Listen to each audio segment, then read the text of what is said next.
You're welcome back to TotalRock.com. I'm tuned in here with the guys from Voyager. I've got Alex and Simone, come all the way from Australia, mate.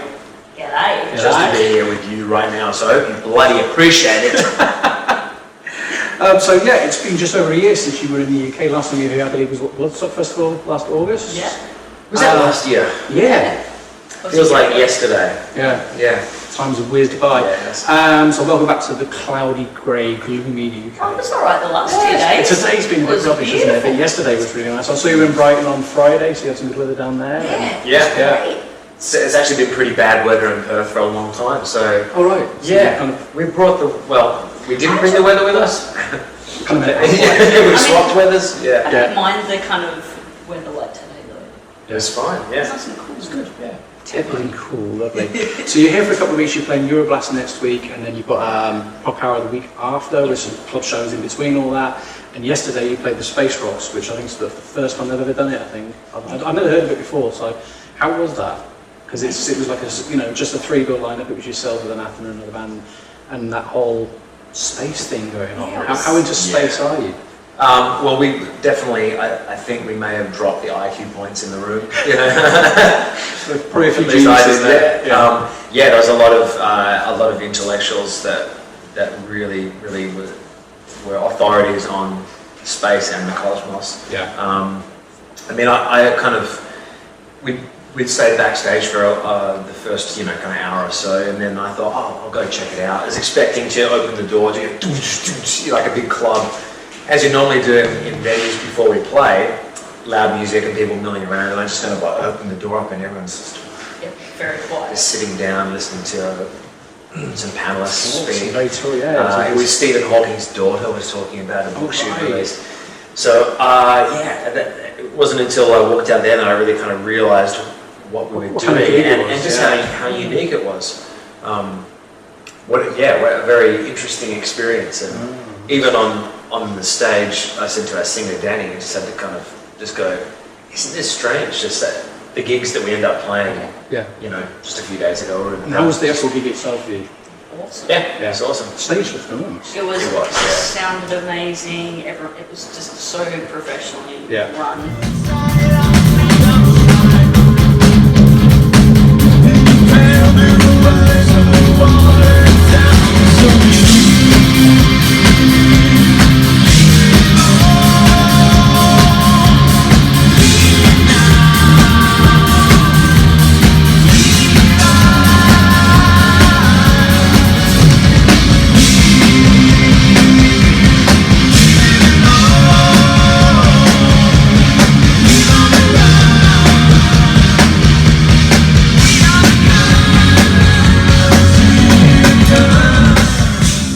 Sagan's a big hero of mine. Hearing him talk about the pale blue dot, do you remember when I special ordered in the Cosmos series? Yeah, on Blu-ray, and it was just incredible. Yeah. Not to mention Carl Sagan has a very soothing voice, he really does. So it makes it very hard to get through the DVDs without falling asleep. Just being soothed. Not because they're boring, but because his voice. He's very relaxing to listen to. And that really well. You could put like a double duty shift and like do some sleep. I should. I record voiceovers every now and then. So, I actually thought about doing it. He's a man of many talents. I wonder though, like, it's all good to record stuff, but am I qualified to do sleep hypnosis style recordings? I mean, I've listened to a bunch of them, but surely I feel like I need that. There's a duty of care there. Yeah. Where I can say, listen, I'm not licensed in any shape, way or form. But are they? Or qualified? Are they doing the same thing by blagging it as well? Yeah. But as long as your voice sounds nice. That's it. Dude, I'm drifting off now. Is it not the droid you're looking for? I'm wearing a red shirt. It's the Falcon. Yes. There was a Star Wars question coming up actually, so that's cool. First of all, I'm going to apologise, but I actually discovered you guys earlier this year. Cool. I've never heard of How it. dare you? Do you know? No. I'm glad to apologise. It was a regular of the Coles for that one. That's it, I'm out. On the 12th at Ninja page on Facebook, some guy just posted a video and was like, if you like Duran Duran if they were metal, listen to this. And I grew up in the 80s, so Duran Duran was one of those bands that I sort of loved. And and I heard Ascending was the first song. Sorry, Ascension. Yeah. And I just was hooked. Cool. I literally just went through, and I literally spent about a month just going through your entire back catalogue and trawling through some. Must have been very interesting all the stuff as well. Yeah, through time and through space. time, but from sort of like genres. onwards, it's where the notable shift was. But so the band's been going since 1999, which I didn't actually realise at first. I didn't realise how long. So 7 albums, 8th album coming out in November. This is our. No, this one's our 7th. Oh, this is album number 7, I suppose. So 7 albums and 14 music videos. How many? I counted on your Wikipedia page. It says 14. Oh, wow. Is what I counted. That seems really. Is this a Wikipedia fact or fiction video? Maybe we should do that. We don't even know how many music videos we've That's done. how well people might get. Is it right, does it? Or We released like 3 in the last couple of months. It's true, they stack up over the years. Yeah. Going for a while. When doing those videos, especially the last couple, they look like they're just really good fun to do. Because sometimes music videos historically, and I've done a few myself in the past, have been so boring with all the setup and everything, and you spend like 20 minutes playing several takes, and then it's like 3 hours of setting up and stuff. How much fun was it, especially with the new one you've got? The guitar playthrough you've just done, where Danny does the biz at the end. How much fun was that? And obviously for Colours, which was a really cool video, like on the skyscraper with the lights and everything. I think Was that like a long day to do that whole video, or? not for Simone and I, because Colours starts off here with Danielle Just out in the car, in the field. So I believe that shot was kind of around 5:30, 6 a.m. And so they were up at 3 a.m. But that's an hour and a half drive away from home. So Scott and Danny kind of went out there with the producer of the video, Dark Spirit Photography, Joseph Lally, who's kind of our guy now. He's super efficient. He's almost like, it's pretty much like a one-man team. And he just makes it a joy to do. I mean, like, it's been so enjoyable doing the videos with him. Like, he makes it fun, but also, like, knows how to keep us from getting distracted. Because we do get very easily distracted.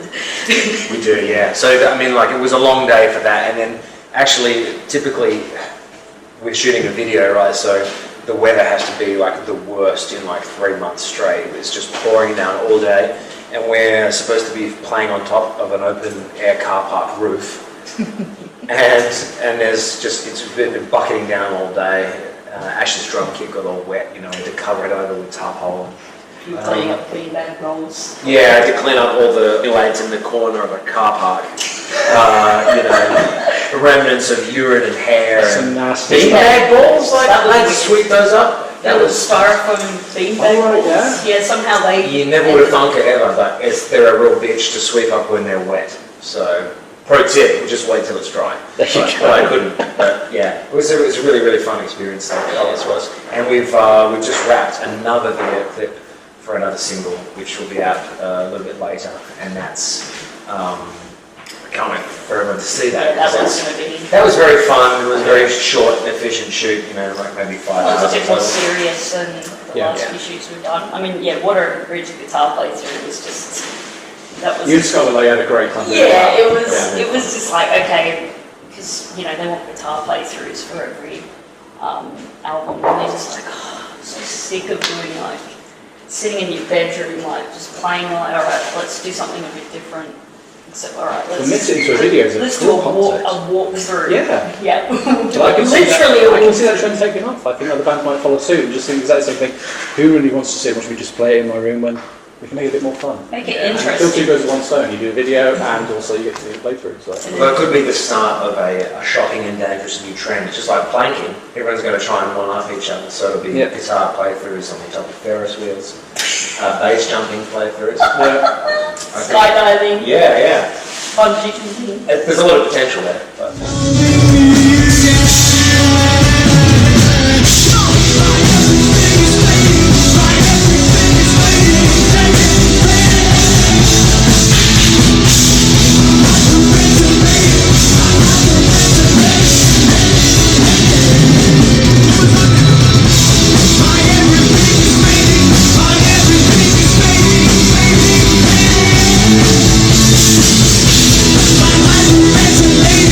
I'm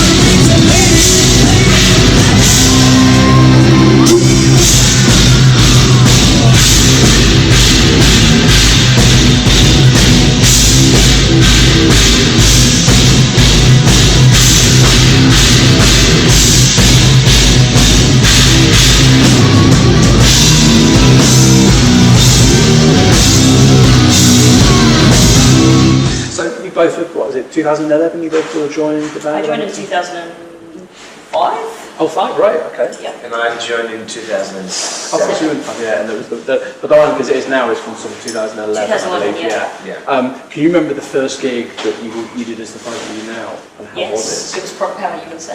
Oh no, it wasn't. It was we did a warm-up show before that. It was Bar Matchless. Bar Matchless. In Brooklyn.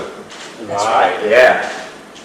It was this tiny, like... We went from, tiny venue in Brooklyn to the 1,200 people at Prog Power USA in Atlanta, Georgia.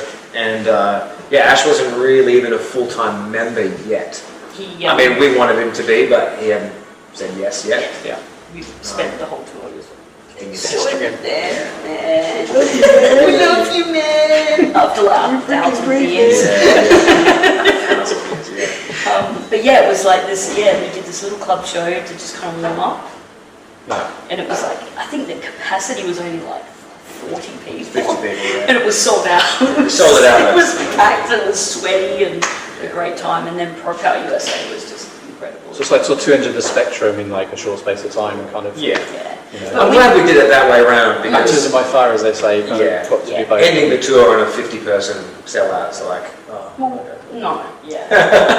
But I mean, I think when we rehearsed with Ash, like now we knew we were like, this feels Felt right. It felt. So can you both remember your first individual gigs with maybe whatever your first ever band was, and how was it? I do. I've got it on film. Yeah. I rewatched it a couple of months ago because I remember it being really, really cool, and went back and watched it. I was 15, and I had a Ride the Lightning T-shirt on that I would wear every single day. And as you do when you're 15 with the same metal shirt. Played like a town hall kind of youth centre thing at the back, and we didn't actually have enough songs to have a set. So to start the set, I had to do a bass solo. So I played Anesthesia, Pulling Teeth, Metallica, same thing. and then I played the Stu Ham bass solo, the farmer kind of tapping thing, and some things are like. That was such a huge moment for me, and I remember it being way better than it actually was, but no one else remembers. And I've got the video footage, so That's funny. Mine's as I'm in control of history. Yes. Mine was filmed as well. My first show was at a Battle of the Bands at Wanneroo Tavern, and I was in a band called Scourge. They were a thrash band, and we weren't even a full band at the time. We got so sick of not being able to find a drummer that we just went to stuff it. We got entered and like our singer wanted to play and he just put us in this battle of bands. I'm like, what are you doing, man? We ended up like getting through to like the semi-finals. Awesome. But I was only about 15 as well. I was underage, so I was like, and it was just me, the bass player, the other guitarist and the singer. We had the backing, like a CD player, the old Like a CD Walkman? Like it was like a Panasonic like Discman or something like yeah. that, and that was the drums. Oh, not even like a drum machine, like an Alesis. Well, it was a drum. machine. It was drums on a CD. But it was just sort of played back on a Wow. CD, So it was basically. just like, you come in. You get the 4-click and off you go. But it was. I remember like we had a whole bunch of our friends there, and it actually ended up being like a really fun night. I remember thinking this is going to be awful. Like at the time, because I was like so nervous, but It was fun, you keep that in your memory. It's your first time. I'm sure if I went back and watched it, I'd be like, this is so bad. But at the time, I was like, this is amazing. the best thing It was the best feeling Yeah. ever, and you just get the buzz for it. don't you? Yeah. You kind of like, okay, It's like that's it. It's the feeling of I can't performing. go back now. The thing is, though, what changes, I feel like, in terms of performing songs is when you get, and the liberating thing as well is like where we are now these days, where it's like the thrill of performing is not like, that nervous energy isn't so much, oh my God, I hope I play this right. It's like, I hope this goes well and there's no issues. Yeah. Like you're really confident in your own ability and you're able to execute that for the most part exactly how you want to if you practice enough. Though in those earlier days, it's like, oh my god, I hope I don't screw this up, or you're not really so sure about how to play something, and you just do it. And your stage presence, I mean, you're just like, so like... Focused, glued to the spots. And Yeah, now it's like technical problems. It's like, what can possibly go wrong, like, with your equipment? That's the stuff you worry about these days. But yeah, never look back after that. And fast forwarding now, was it November the 1st, you've got your new album, Colours in the Sun, is it? And we've seen 3 videos or heard 3 songs that are going to be onto the record. What can everyone expect from the rest of the album? Is there anything that's a bit different to what we've already heard? Definitely some... The next single is quite different. Really excited about it. So I'm a singer from Leprous. Our friend's in the Norwegian band Leprous. So he sings a chorus in this new single. Yeah. And that song's quite different. It's very cool, yeah. I'm really looking forward to that. We've got a couple of moments and stuff in there that is on the rest of the songs that are very catchy, earwormy. I think overall, like, it's going to be good for people to hear with Bright Star and Colours and stuff, and then how that they actually fit into the whole the journey, the whole album. It's I've been kind of describing it in like previous interviews and things I've been doing as that it's both our poppiest and our heaviest album. I know that sounds completely like it should clash. It's pretty heavy, but it's got Ghost Mile's a bit heavier though. Ghost Mile, like our last album, was that's pretty dark and pretty heavy. And actually, I saw some criticism on that almost, like online. Because I really liked. I'm really proud of Ghost Mile. I thought it was awesome. But a lot of people were saying that we kind of lost a little bit of the bouncy, like, pop elements to it. So when I say a lot of people, I say maybe one person in the comment. But then it just exploded into... I know, it's like, oh, maybe it's not. But this album is just, man, it's quintessentially Voyager. Yes. Like, we're kind of, we're taking our elements from, like Danny's really cool, like, retro keyboard sounds, almost synthwavey kind of stuff, with syncopated rhythms, heaviness, and pop catchiness. I think that's kind of what we always try to do. To me, that's a musical cocktail that's just perfect. It's been coined as was it our label was coined it as like synthwave prog, Something like synthwave gent.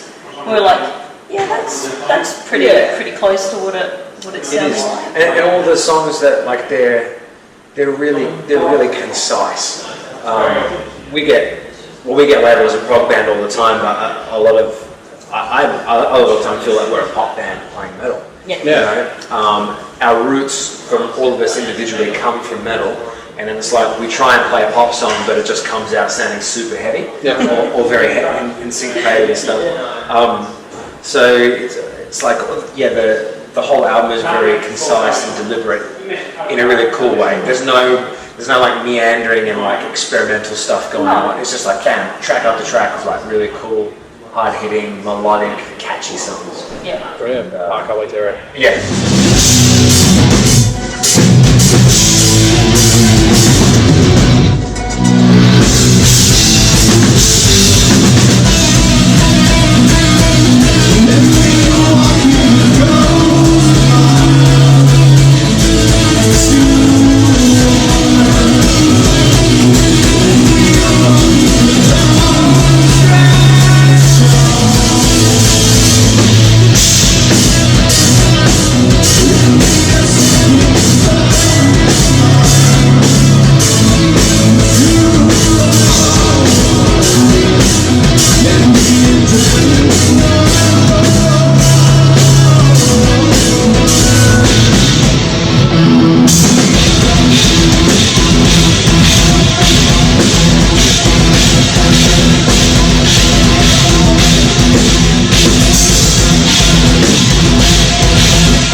going to give you a scenario, and this is actually going to be cool to what you just said about your sort of roots, because it might give me an insight. Individually, imagine that you've been stranded on a words out. Imagine you've been stranded on a desert island, and you've got a solar-powered iPod MP3 player. So you've got a limited amount of music, but you've only got 3 albums on there. What would the 3 albums be that you'd preload? Yeah. That's so hard. Yeah, it would be. I don't know. I mean, like, I tend to listen to different music than I play a lot. Yeah. So for me, like, I have my top 3 albums and stuff, and they're very weird. I think I'd maybe take one of my favorite albums that's like at the top of my list is God Shuffled His Feet by the Crash Test Dummies. Yep. Like a masterfully produced album of kind of wacky pop songs with folk undertones and stuff. And that baritone vocal that just Yeah. sort of... Yeah, Gary. totally. Yeah. So I'd probably take that. The other one I like is The Art of Noise, The Seduction of Claude Debussy. Yeah. That album sounds like nothing else that I've ever heard. So I'd probably take that. And maybe Jeff Buckley's Grace. All right. Yeah, I love me some Jeff Buckley. Yeah. And I'd need to brood on a desert island. I'd probably have to have a few different ones though, because I don't want all like heavy music either. You would pick Nirvana, right? No, I wouldn't know. Just trying to think of what I've been listening to a bit more religiously lately. I'd probably pick Cold by Leprous, because I listen to that album all the time, and it's just such a melancholic, moody album. Like, you like to feel emotions when I listen to music, so yeah, pick that. I would also pick Departure Songs by We Lost the Sea. That's an album I just kind of fell in love with about a year or two ago. Just heard it and it just really like stuck with me. I could talk about what it's about for ages, but I'm not going to waste the tape. But Something super comically lighthearted, like. I feel like I feel like I'd also want to take, and this is just something that has been like a huge, like it takes me back to my childhood, massive influence from my parents, but I'd probably take Hunky Dory by David Bowie as well. Oh, goodness, yeah. David Bowie's like my mum's favourite, my dad's favourite artist, and I grew up basically into them blasting his music from the time I was a baby. Yeah. And I absolutely just think he's a musical genius. I know he's no longer with us, but he's just absolute genius. Like Ziggy Stardust, as well as, I mean, it would be a toss-up between Hunky Dory or Ziggy Stardust. Yeah. I love Life on Mars, like it's one of my favourites. Yeah. So definitely something by David Bowie anyway. But yeah, probably Hunky Dory. Yeah, Nirvana were like the first kind of band that I got into, like that was heavy, and I was like 8 or 9, and I just fell in love with it. Like that's probably when you thought I would pick. Yeah, it's hard to choose just 3 albums. I would definitely, if I had more than 3 albums, I would definitely. And you might think later on and be like, actually, I might change that to something else. It would probably be in utero. And I think my top 3 changes daily almost. But there's always going to be Faith No More in there for me at some point, or Typo Negative. They're 2 of my I love Typo all-time favourites. We're a Typo Negative band, by the way. I saw your influences on your Facebook page. It was the first band mentioned, and I was like, yeah. I've just got the box set on vinyl that came on Friday. They've just re-released, the first 6 albums. Yeah. On this humongous box set. And I've only played Life Is Killing Me on it so far. Toby Ross, man, whatever. Yeah, that's kind of like a band favourite. And Bloody Kisses, I love record. Yeah. I can't pick a single album, that's the problem. October Rust is just. It's all very different. The whole album is just like an album. Yeah. Just so unique, like their sound. It's like got a bit of that Black Sabbath kind of. Yeah, they named themselves the Drab Four. That was kind of after the Fab Four from the Beatles. Yeah. So that was there. But poppy as well, very poppy. Well, there's a chorus pedal on my bass pedal board, purely because of Peter Steele. Amazing. I wouldn't use it otherwise. So you're going to start using the channel? I'm not nearly man enough. No, I saw Typo live. Amazing. Actually, Peter still bought me a coffee once. Really? Yeah. Wow. Killer. That was Was it very good? cool. It's a nice coffee. I was just in awe because I mean he was like 6'7", 6'8", and you know with his deep voice and how are you doing? So it was just like how are you doing? It's like but they have an accent. Yeah. Origin of the Feces. Origin of the Feces and Slow Deep and Hard. Yeah. Because of some of the content on it. And I think the album cover of Origin of the Feces.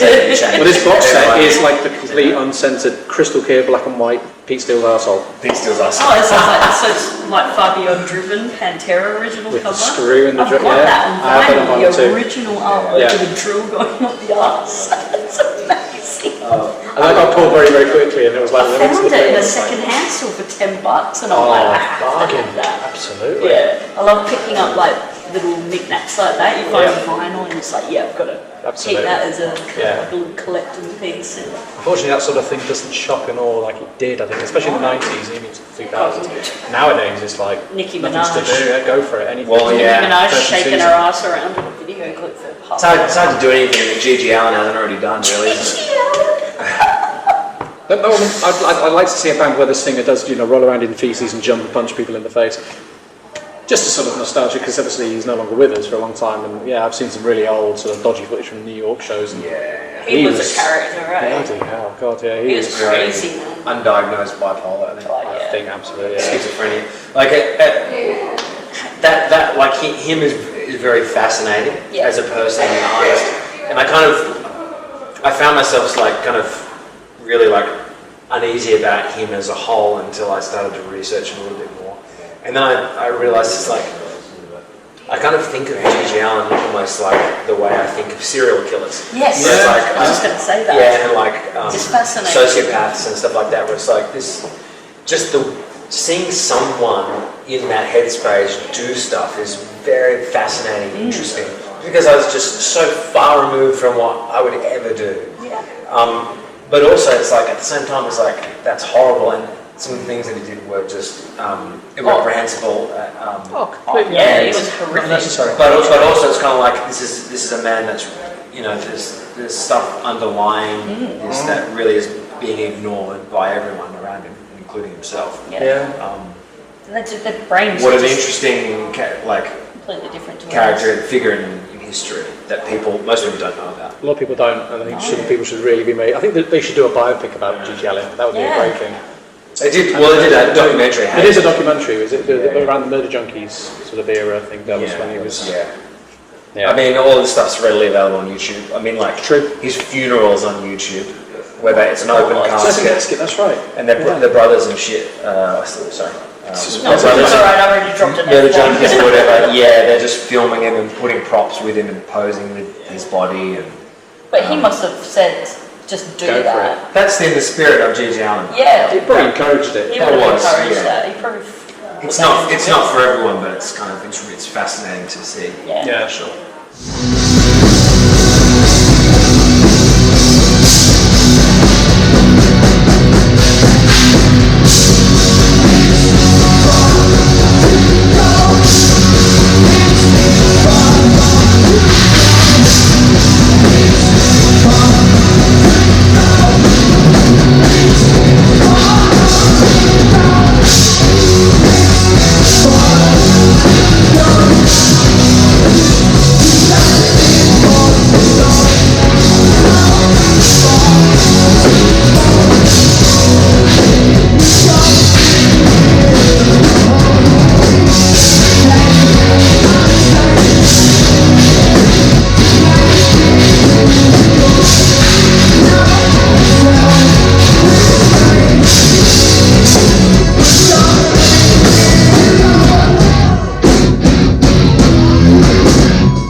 Star Wars Episode 9 comes out in just a couple of months. Do you have any theories? Especially, did you see the last trailer, by the way? Without any spoilers. So that last scene with Rey and what's your theory on that? Look, I have. I'm a huge Star Wars nerd, so I have to. Yeah, look, I've delved deep on theories. Simone's become a total conspiracy theorist when it comes to Star Wars. Yeah, I've come to because I've followed a lot of people that have read a lot of the Joseph Campbell stuff and are into the mythology, which is what George Lucas was into. Yep.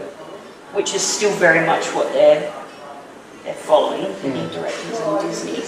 And I'm of the opinion that what we are seeing on the sequel trilogy is basically the reverse story of Anakin and Padme, is what we're seeing with Rey and Kylo Ren. Yep. We're seeing a reverse of that, so it should be a happy ending, is what I'm expecting. I don't know I think that might be a vision, is what you're seeing with Rey.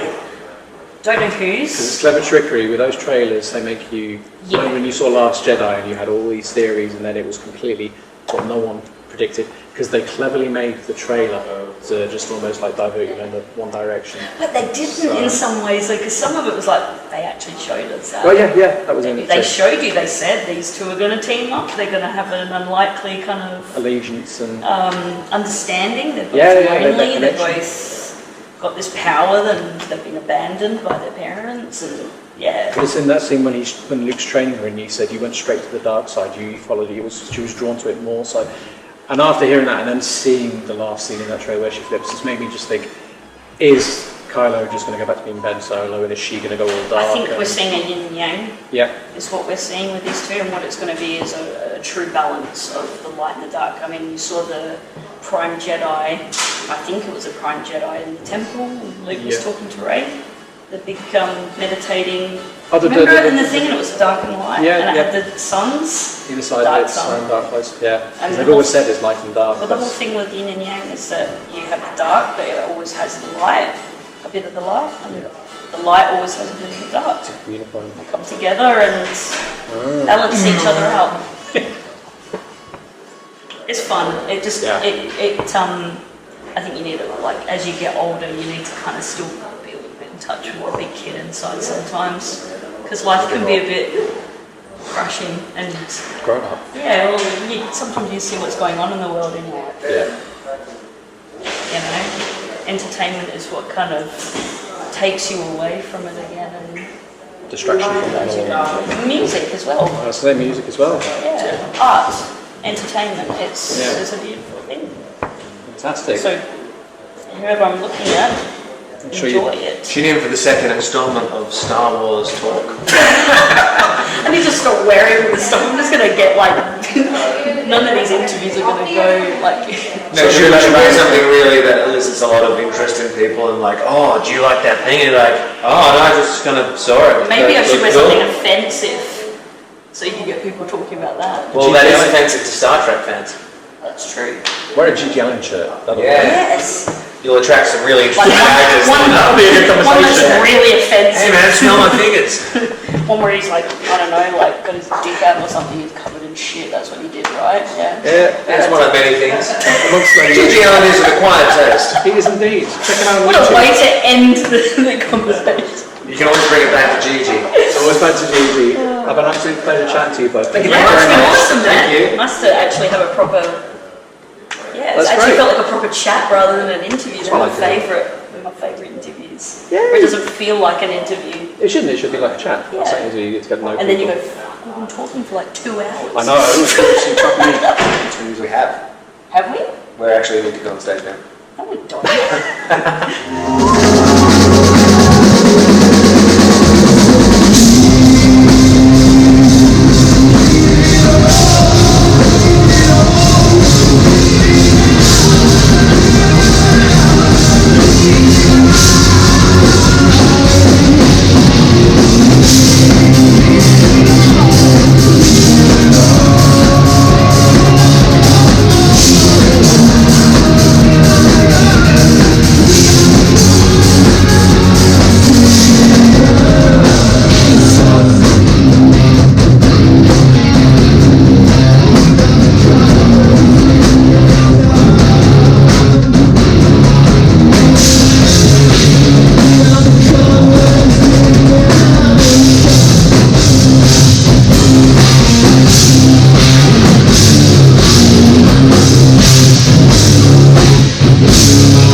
so much.